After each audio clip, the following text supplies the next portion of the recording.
informativo.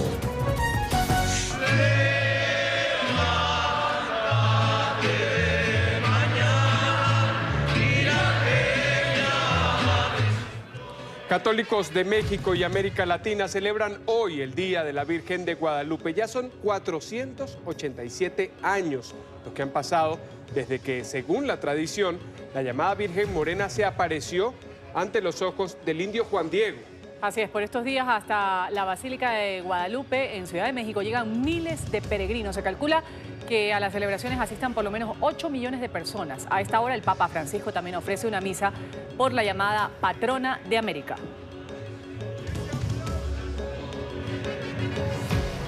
Y con las imágenes de esta celebración mariana, les damos la bienvenida a esta actualización de las noticias en el informativo de NTN 24. Ruth del Salto, Carlos Figueroa, estamos junto a ustedes. Hola, Ruth. ¿Qué tal, Carlos? Una buena tarde para todos. Un gusto estar con ustedes con esta hora de actualización de las noticias internacionales. Empezamos con los titulares.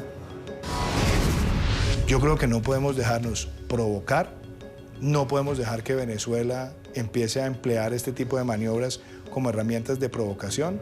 Obviamente el continente debe estar alerta. Esto no es solamente un acto inamistoso con Colombia, sino es un acto inamistoso frente a un continente. Primera reacción del presidente de Colombia a la llegada de aeronaves rusas a Venezuela para maniobras militares conjuntas.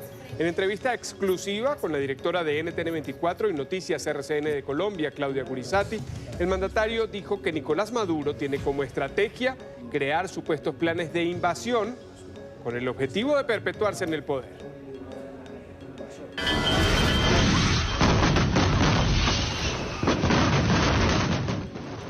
Y la pólvora vuelve a cobrar vidas en México. Explosión en una fábrica de pirotecnia en Querétaro causa caos durante una procesión en honor a la Virgen de Guadalupe. Expectativa en Estados Unidos. Hoy se va a conocer la sentencia contra el ex abogado de Donald Trump. Michael Cohen es acusado de ofrecer declaraciones falsas sobre las negociaciones de una potencial torre Trump en Moscú que finalmente no se construyó. Líderes de América Latina continúan reunidos en Latino Impact Summit de 2018 en la sede general de la ONU en la ciudad de Nueva York. Esto con el objetivo de trazar estrategias y lograr acuerdos para la reducción de la desigualdad en la región. NTN 24 es medio aliado de esta importante conferencia. No cesa la diáspora en Venezuela. Según algunas organizaciones no gubernamentales, 1 de cada 4 migrantes debe abandonar a su hijo buscando un mejor futuro. Espere más información en minutos. Alerta máxima en Europa tras atentado en la ciudad francesa de Estrasburgo. Intensa búsqueda para capturar al autor del tiroteo que dejó 2 muertos y que es investigado el hecho como un acto terrorista. Dura prueba para Theresa May. La primera ministra británica enfrenta esta tarde una moción de confianza de su propio partido. De esta votación depende ahora su permanencia en el cargo.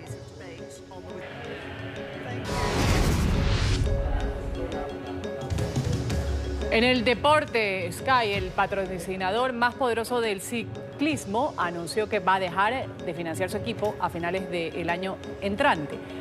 La escuadra de Chris Froome, que ha dominado las últimas temporadas, va a empezar a buscar una empresa que gaste 40 millones de euros anuales.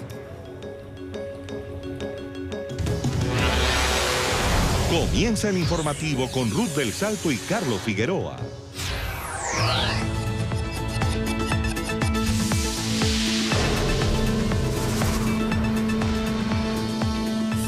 Bienvenidos. Los que defendemos la democracia no podemos caer en el discurso belicista del dictador. Estas son las palabras del presidente de Colombia, Iván Duque, al referirse al episodio de los aviones rusos en Venezuela. En la entrevista exclusiva que ha concedido a nuestra directora Claudia Gurizati, ha respondido a la grave inquietud que plantea la llegada de estas poderosas aeronaves en un hecho que ha generado tensión diplomática. Él aseguró que Nicolás Maduro tiene como estrategia crear el demonio invasor con la idea de perpetuarse en el poder.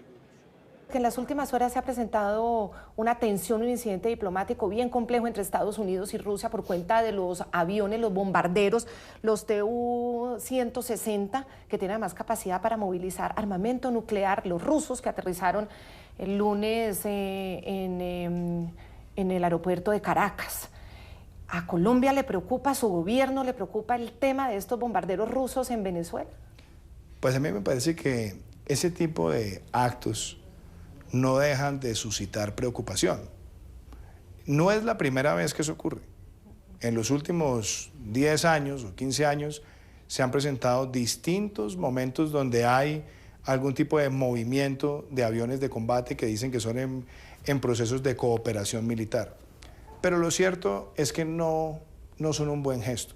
Ahora, ¿qué hemos visto nosotros de parte de los Estados Unidos? Y vi la respuesta además que emitió el Departamento de Defensa. Mientras ellos llevan aviones de combate rusos, Estados Unidos lo que está ayudando es con un buque hospital para atender a los venezolanos migrantes en zonas de frontera o en otros lugares del territorio. Yo creo que no podemos dejarnos provocar, no podemos dejar que Venezuela empiece a emplear este tipo de maniobras como herramientas de provocación. Obviamente el continente debe estar alerta. Esto no es solamente un acto inamistoso con Colombia, sino es un acto inamistoso frente a un continente, frente a una región que tiene claro que hay una cosa que se llama el Tratado de Asistencia Recíproca, donde si hay alguna agresión, todos los países deben proteger al país agredido. Yo creo que ese tipo de maniobras no son prudentes, no ayudan, y por supuesto la actitud que debe tener todo el continente es la de rechazar que se aprovechen de maniobras militares con otros países para hacer demostraciones o provocaciones de fuerza. Ellos argumentan, el gobierno de Venezuela, que esto se hace precisamente para mostrar que están en son de paz frente al despliegue y bases militares de los Estados Unidos por todo el continente. Mire, Claudia, una de las características que ha tenido la dictadura de Venezuela, y en particular el dictador que hoy gobierna Venezuela, es tratar de crear un demonio invasor, para él tratar de atornillarse en el cargo una vez más y tratar de generar exacerbación popular. Esa ha sido siempre la forma en la que han procedido. Por eso yo he sido claro, nosotros, los países que defendemos la democracia, no podemos caer en el discurso belicista que quiere el dictador para perpetuarse en el poder. Por eso el lenguaje que nosotros tenemos que usar es el del multilateralismo y las sanciones implacables. Por eso ha sido tan efectivo esa campaña que iniciamos nosotros para que más países denuncien al dictador ante la Corte Penal Internacional. Y ahora hablemos del fenómeno de la migración, porque Colombia ha resultado ser el mayor receptor de los venezolanos que están huyendo de esa crisis humanitaria tan terrible a la que están sometidos. Estamos hablando de dos escenarios, uno pesimista y otro más optimista. El optimista dice que no van a pasar de 2 millones de venezolanos los que se queden en Colombia. El pesimista habla de 4 millones de venezolanos con un costo de más de 20 billones de pesos, lo que costarían 4 años, comparado con 12 billones y serían solamente 2. ¿Qué ha logrado su gobierno para que los demás países, la comunidad internacional, realmente también se comprometan con estos costos? ¿Qué hicimos? En el marco de la Asamblea de Naciones Unidas se hizo una gran reunión de alto nivel donde empezamos a solicitar la movilización de recursos, donde se constituyeron fondos de organismos multilaterales, donde además se habló de la urgente necesidad de tener un estatus de protección temporal entre varios países para que no sea solamente Colombia el que absorbe todo el peso del flujo migratorio, con todo y que seguramente tendremos la mayor carga. ¿Cuál es la apuesta? Y en esto quiero ser claro. Aquí podemos tener las mejores políticas, pero si no se enfrenta a la causa principal, que es la dictadura de Venezuela, por supuesto que el éxodo va a seguir creciendo. Por eso esa dictadura hay que arrinconarla con todas las sanciones multilaterales, con la investigación y una sanción de la Corte Penal Internacional y también propiciando lo que hizo la Unión Europea, sancionando no al pueblo de Venezuela, sino al dictador y a su entorno hasta llegar a asfixiar diplomáticamente ese régimen. En la entrevista exclusiva con NTN24 y Noticias RCN, el presidente Iván Duque aseguró también que Colombia apoya la eventual reelección de Luis Almagro como secretario general de la OEA. Lo ha descrito como un hombre comprometido con la defensa de los derechos humanos y también los valores democráticos. Lo ha elogiado por denunciar los que llamó atropellos de la dictadura de Venezuela. ¿Colombia es de los países que apoya a Almagro como secretario general de la OEA para su reelección? Se lo digo con esta claridad, sí. El secretario general Almagro debe ser reelegido. Ha mostrado un gran compromiso en la defensa de la Carta Democrática Interamericana. Ha mostrado un gran compromiso al denunciar los atropellos de la dictadura de Venezuela. ha mostrado un gran compromiso en propiciar la reflexión del continente sobre la crisis migratoria detonada por la dictadura de Venezuela. Creo que ha sido un secretario general comprometido con la defensa de los instrumentos que tenemos en el continente para hacer valer los derechos y proteger la democracia. Y en esta entrevista exclusiva con nuestra directora de Noticias RCN y también de NTN24, Claudia Gurizati, el presidente Iván Duque también aseguró que sí firmaría la extradición del ex jefe de las FARC, alias Jesús Santrich, capturado en abril pasado por el presunto delito de narcotráfico. El mandatario ha advertido que está en riesgo la cooperación judicial con los Estados Unidos porque se está presumiendo que la solicitud está hecha sobre una información falsa. En este momento, el trámite de extradición está en manos de la Justicia Especial para la Paz, jurisdicción colombiana que en octubre pidió a Estados Unidos las pruebas para determinar si los delitos fueron cometidos posterior a la firma del acuerdo entre las FARC y el gobierno del antecesor de Iván Duque, Juan Manuel Santos. El otro punto es que en el acuerdo parecía muy claro que en los casos de delitos posteriores al acuerdo, en el caso, por ejemplo, del narcotráfico en el que está involucrado Santrich con un pedido de extradición, pues la jurisdicción especial lo que tenía que evaluar es si estos hechos se cometieron antes o las pruebas corresponden a antes o después de los acuerdos. Ahora están decretando pruebas, como decidiendo si hay pruebas o no de la actuación de Santrich. La Procuraduría dijo que se extralimitó. ¿Usted qué piensa frente a eso y qué petición le hace a la JEP? Yo creo que aquí tenemos realmente un hecho frente al cual se necesita mucha claridad. Primero, una Corte Federal de los Estados Unidos solicita una detención en una operación que adelantan la DEA y la Fiscalía General de la Nación por un delito de narcotráfico cometido por la solicitud que hace el juez después de la firma del acuerdo. Se captura a la persona solicitada y empieza un tire y afloje de quién es el que determina y con qué base determina si los delitos se cometieron después de la firma de los acuerdos. Ahí lo que creo yo es que puede estar en riesgo la cooperación judicial histórica que ha tenido Colombia con los Estados Unidos, porque se está presumiendo que la solicitud está hecha sobre una información falsa y es si los hechos se ocurrieron con posterioridad a la firma. Entonces, si se le pide además a un país requirente las pruebas, se está violando el mismo principio de la cooperación judicial, donde siempre hay una buena fe y una credibilidad en el Estado requirente. Por eso es tan importante que rápidamente se pueda demostrar sobre la confianza en la solicitud que esos delitos fueron cometidos con posterioridad a la firma, que la Corte Suprema de Justicia, porque ya es un tema de la justicia ordinaria, haga la valoración y ponga a disposición del presidente de la República el proceder con esa extradición. Y por supuesto, como presidente de la República, estoy listo para responder a ese llamado que me haga la Corte Suprema de Justicia, pero yo creo que lo que no podemos es seguir en una especie de calma, donde nada se resuelve y las cosas siguen viendo el tiempo pasar. Se dice mucha gente, muchos políticos, muchos analistas. Y me parece a mí, Claudia, y en eso tenemos que ser claros los colombianos, todo aquel que reincida, todo aquel que esté con un pie en la criminalidad debe recibir la sanción más dura posible y además perfectamente, si procede la extradición, se debe proceder con ella y mantener también la cooperación mientras se cumple la pena en los Estados Unidos con los compromisos que hay con la justicia colombiana. Es decir, que si esto se extra, usted firma la extradición de Santrich y lo envía a Estados Unidos. Por supuesto, sin lugar a dudas. ¿Por qué? Porque hay una evidencia. Además, le quiero decir una cosa. Mi antecesor, en una locución televisada, en presencia del fiscal, dijo que la evidencia era conducente y concluyente.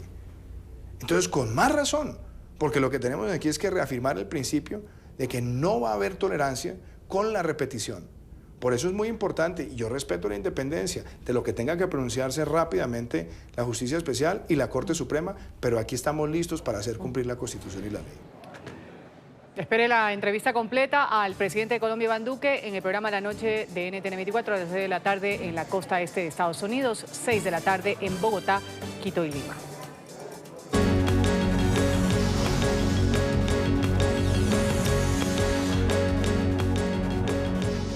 Una explosión de fuegos artificiales en el municipio de Tequisquiapan, en Querétaro, deja 6 muertos y 55 heridos de gravedad.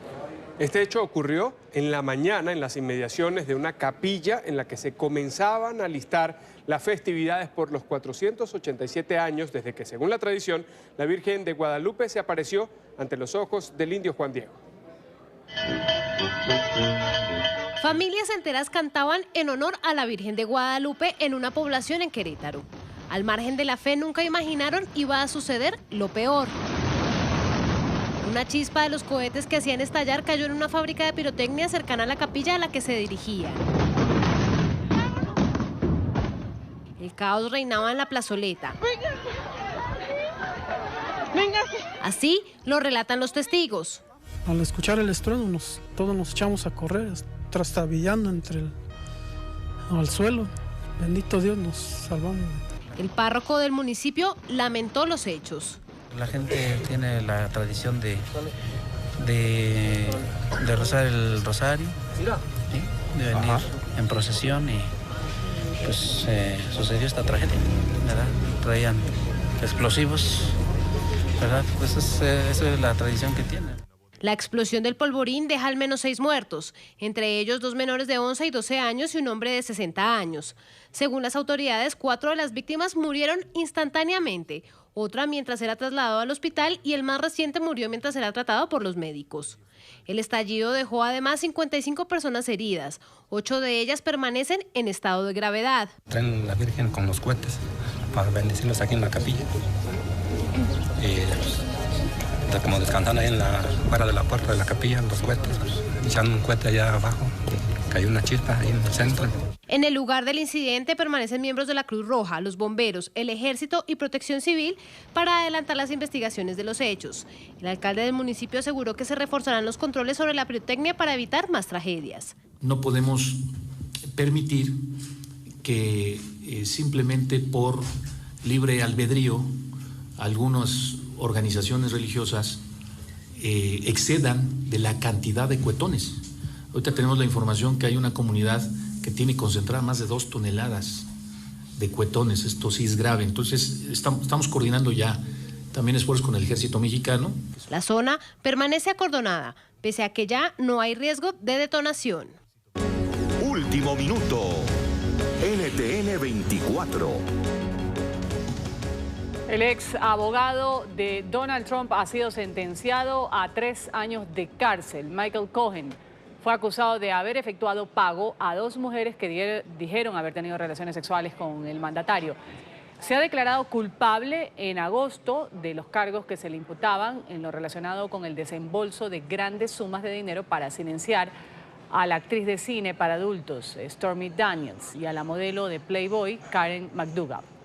También fue imputado por haber mentido al Congreso sobre las conversaciones que habría mantenido el presidente con el Kremlin durante la campaña electoral del 2016 para construir una torre Trump en Moscú.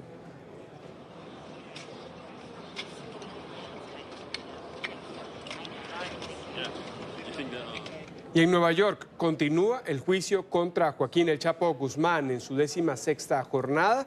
El colombiano Jorge Cifuentes, conocido como alias Simón, señaló que el narcotraficante mexicano decidió proponerle transportar la mercancía a través de 5 aviones especialmente fabricados para evadir todos los radares.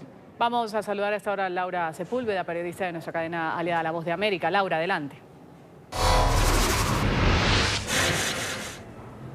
Avanza el día número 16 en el juicio a Joaquín Guzmán Loera y asimismo el testimonio del colombiano Jorge Cifuentes.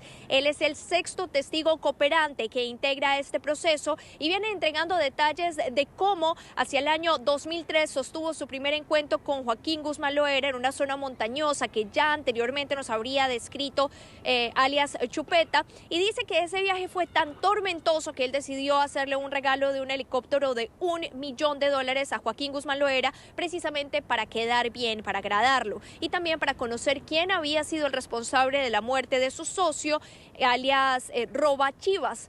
él al final terminó conociendo que fue el Mayo Zambada quien lo habría asesinado, pues no estaba muy contento de que Robachivas estuviera construyendo una mansión. Pero todos estos detalles son solo puntos adicionales que se suman a estas transacciones que hacían entre los hermanos Cifuentes y Joaquín Guzmán Loera. Señalan que en un principio buscaban traficar a través de los barcos atuneros, pero esta ya era una estrategia que estaba comprometida con el Mayo Zambada, razón por la que decidieron, o Joaquín Guzmán Loera decidió proponerles trabajar a través de 5 aviones que estaban hechos en fibra de carbono y, como ya habíamos conocido, ayudaban a evadir los radares. Pero las medidas de seguridad parecían no ser las mejores en estos aviones y precisamente por eso el Cifuentes le había sugerido que cambiaran a otra estrategia. Pero no, el Chapo decidió trabajar con la misma estrategia hasta que se registró un accidente en el que se perdió un cargamento. Cabe resaltar que estos detalles son los que estamos conociendo durante la jornada de hoy, al mismo tiempo que conoceremos contenidos de llamadas telefónicas que fueron interceptadas por las autoridades y que muestran algunas conversaciones que sostuvo el mismo Joaquín Guzmán Loera. Desde la ciudad de Nueva York, Laura Sepúlveda, de La Voz de América para NTN 24. Laura, una buena tarde. El presidente de Estados Unidos, Donald Trump, amenaza a los demócratas si no se aprueban fondos para la construcción del muro en la frontera con México. Un día después de este episodio, que fue suscitado en la oficina Oval, donde advirtió a Nancy Pelosi y a Chuck Schumer con cerrar el gobierno si el Congreso no sigue su sugerencia, Trump ha cuestionado que su antecesor, Barack Obama, haya financiado el pacto nuclear con Irán, pero su partido se niegue hoy a aprobar los fondos para el polémico muro. Además, el mandatario estadounidense vinculó el atentado de ayer en Francia, en el que fallecieron 2 personas, con la necesidad imperiosa de construir la barrera para garantizar la seguridad fronteriza de la Unión Americana. El Congreso debe aprobar nuevos fondos para la administración federal antes del 21 de diciembre y Trump ha exigido que en ese presupuesto se incluyan $5.000 millones para construir la valla en la zona limítrofe. Otro ataque terrorista muy malo en Francia. Vamos a fortalecer aún más nuestras fronteras. El líder de la minoría demócrata en el Senado, Chuck Schumer, y la líder de la minoría demócrata en la Cámara Baja, Nancy Pelosi, deben darnos los votos para obtener más seguridad fronteriza. Los demócratas y el presidente Obama le dieron a Irán $150.000 millones y no obtuvieron nada, pero ¿no pueden dar $5.000 millones para la seguridad nacional y un muro? Estados Unidos además elogia el trabajo del nuevo gobierno de México en cuanto a la migración irregular. El secretario de Estado Mike Pompeo aseguró que la administración de Andrés Manuel López Obrador ha contribuido a frenar el flujo migratorio en la frontera y que existe una buena comunicación binacional con el objetivo de controlar este problema. Las declaraciones de Pompeo se conocen justo después de que el Instituto Nacional de Migración de México anunciara que hay un plan intergubernamental para manejar la llegada de migrantes indocumentados a la frontera común. Por eso, la guerra... Insistir en la petición de asilo. Este fue el objetivo de cerca de 100 centroamericanos de la caravana migrante que marcharon hasta la sede del consulado de Estados Unidos en Tijuana. Cantando y con arengas de apoyo llegaron a la sede diplomática para entregarle al cónsul o a la cónsul un documento en el que piden de manera formal a Washington acelerar los procesos y terminar con la espera en los albergues. Pero entre sus peticiones, además, exigen a Estados Unidos una indemnización económica por cada miembro de la caravana migrante que quiera que regrese a su país de origen. De lo contrario, advierten, van a intentar entrar a la fuerza al territorio en un plazo de 72 horas. Otra promesa de campaña cumplida. Esta mañana el presidente de México, Andrés Manuel López Obrador, firmó la iniciativa para eliminar la reforma educativa que fue impulsada por el gobierno de Enrique Peña Nieto. Con este proyecto, que va a ser remitido a la Cámara de Diputados, deja el camino allanado para reformar el artículo 3 de la Constitución. Con la iniciativa, López Obrador busca educación gratuita en todos los niveles, también más recursos para el sector y que menos jóvenes sean rechazados por las universidades. El mandatario anunció un plan de reconstrucción para ayudar a los damnificados por los terremotos de septiembre de 2017 en el centro y el norte de México.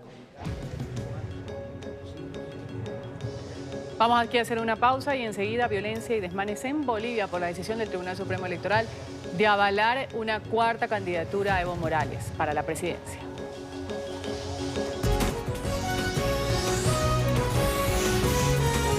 Continuamos con El Informativo.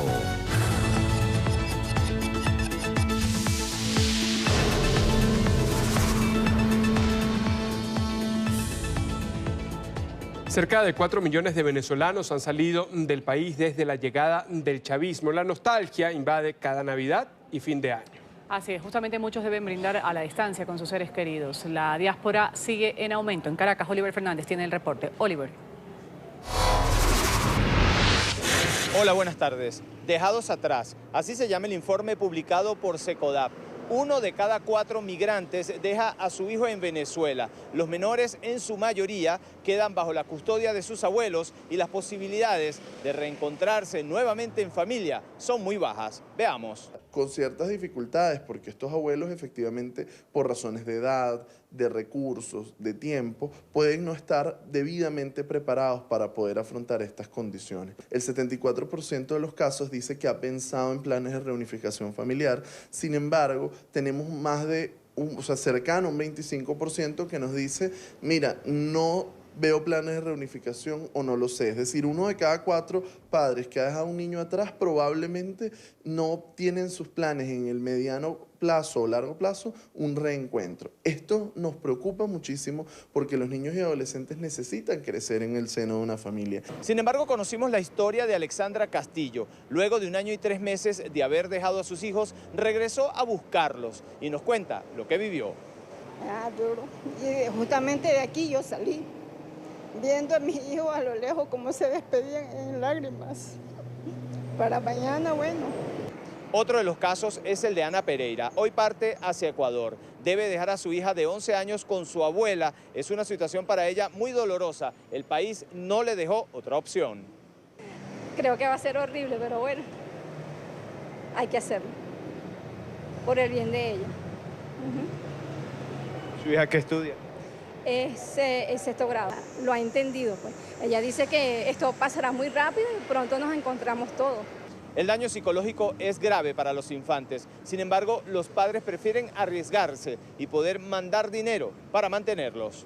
¿Cómo lo vemos afectado? Bueno, bajan el rendimiento académico, sentimientos de tristeza, apatía. Hay como un apocamiento del niño que está viviendo, por supuesto, preocupación, temor por haber sido abandonado, por no reencontrarse con su familia. Pero es que Venezuela se está quedando sin jóvenes. Quienes están en una edad productiva prefieren marcharse. Es el caso de la hija de esta señora. Es como que te quitaran una parte de ti, que se va. Que sabes que está viva, pero que se va muy lejos y no sabes cuándo la vas a ver. Se estima que cerca de 4 millones de venezolanos se han ido del país. Según los expertos, si no se toman los correctivos, esta cifra seguirá creciendo. Es la información que manejamos desde Caracas. Continúen con más en nuestro Centro Internacional de Noticias.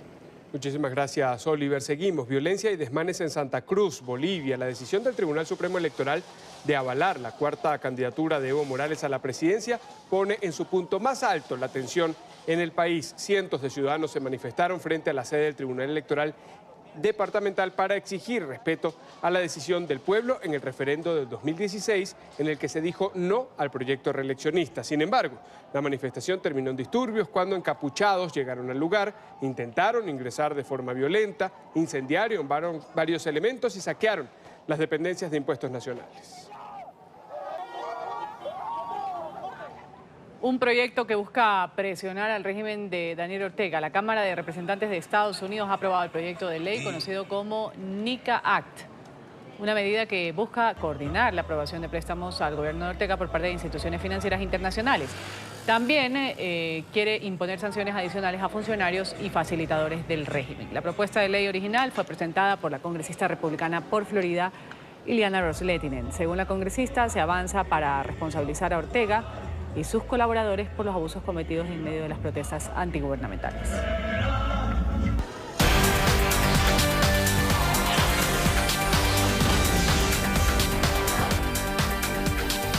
Líderes de América Latina están reunidos en la sede general de la ONU en Nueva York con el objetivo de establecer acuerdos para la reducción de la desigualdad en la región.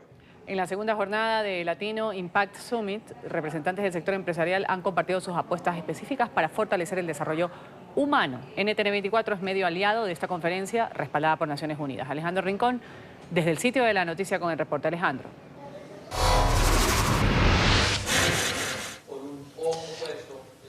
Hola, buenas tardes. Estos representantes del sector privado, a través de sus experiencias, han contado a líderes de toda la región sus estrategias específicas para lograr mejorar estos niveles de desarrollo humano en la región y sobre todo reducir los niveles de pobreza. Allí, por ejemplo, se ha destacado el caso de una empresa mexicana llamada Libre, que a través de la creación y desarrollo de una plataforma tecnológica está mejorando las condiciones de vida de los conductores de taxi en territorio mexicano, una experiencia que espera reproducirse en el resto del continente.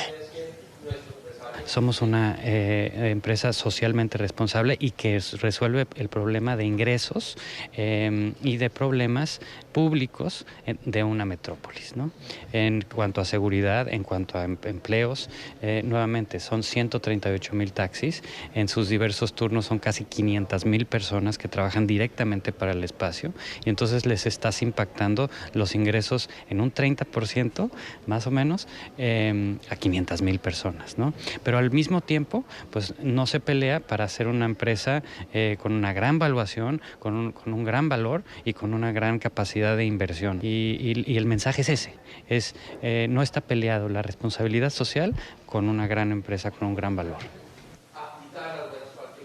En esta segunda jornada del Latino Impact Summit de 2018 serán reconocidos algunos de los líderes de América Latina que a través de sus proyectos, creaciones empresariales y sobre todo creación de fundaciones están transformando la vida de millones de personas en el continente. Es todo lo que tenemos para ustedes por ahora. Continúen con más en el informativo. Muchísimas gracias, Alejandro. Hacemos una nueva pausa en esta emisión de noticias y cuando regresemos, búsqueda frenética del autor del atentado en la ciudad francesa de Estrasburgo, que dejó 2 muertos ayer. Ya venimos.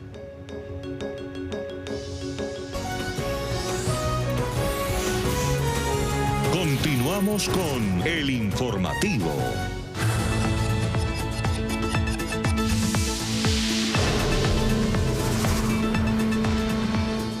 Francia busca frenéticamente al autor del atentado en un mercado de Navidad en la ciudad de Estrasburgo. El ataque armado registrado en la noche de este martes ha dejado 2 personas muertas. Las autoridades intentan dar con el paradero de un sheriff, un hombre de 29 años, nacido en esa misma ciudad y que al parecer se radicalizó durante su tiempo en prisión. Tras el hecho, Francia elevó su nivel de alerta antiterrorista y ha reforzado sus fronteras.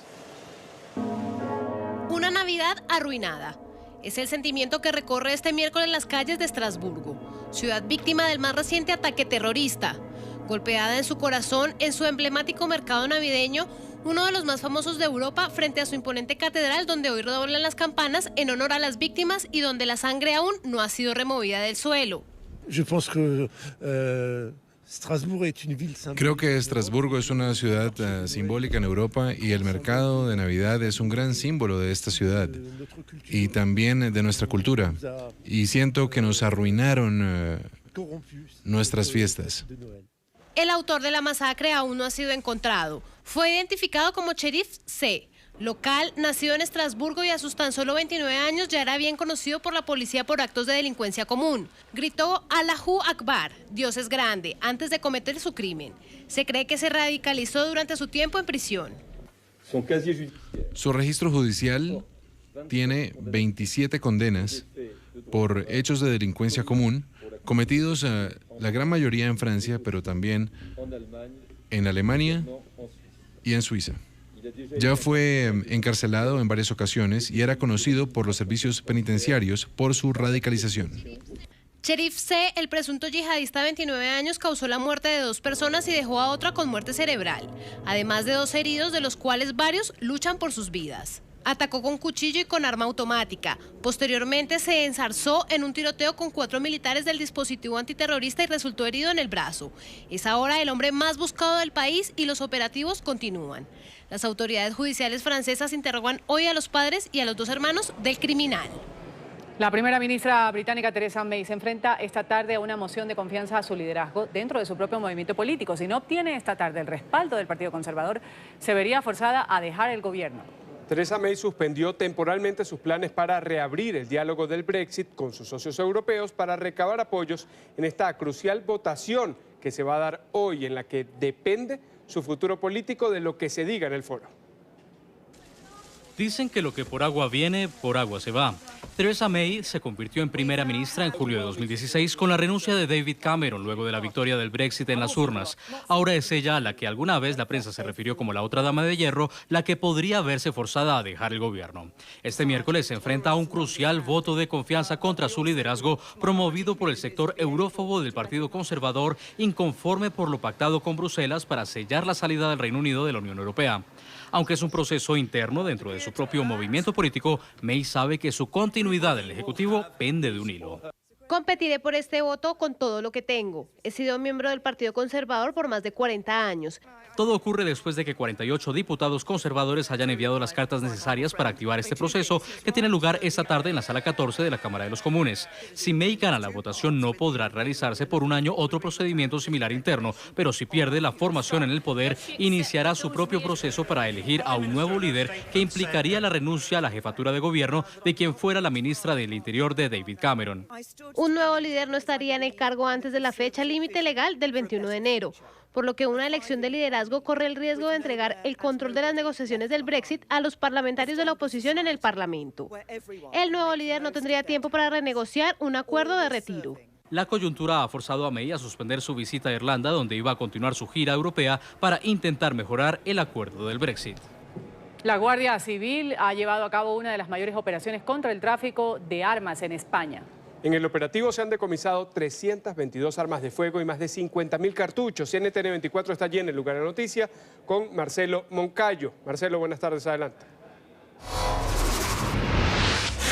Hola, ¿qué tal? Un saludo para todos ustedes desde Madrid, amigos televidentes. La Guardia Civil informó de la desarticulación de una red de traficantes de armas que trabajaba en distintas ciudades de este país.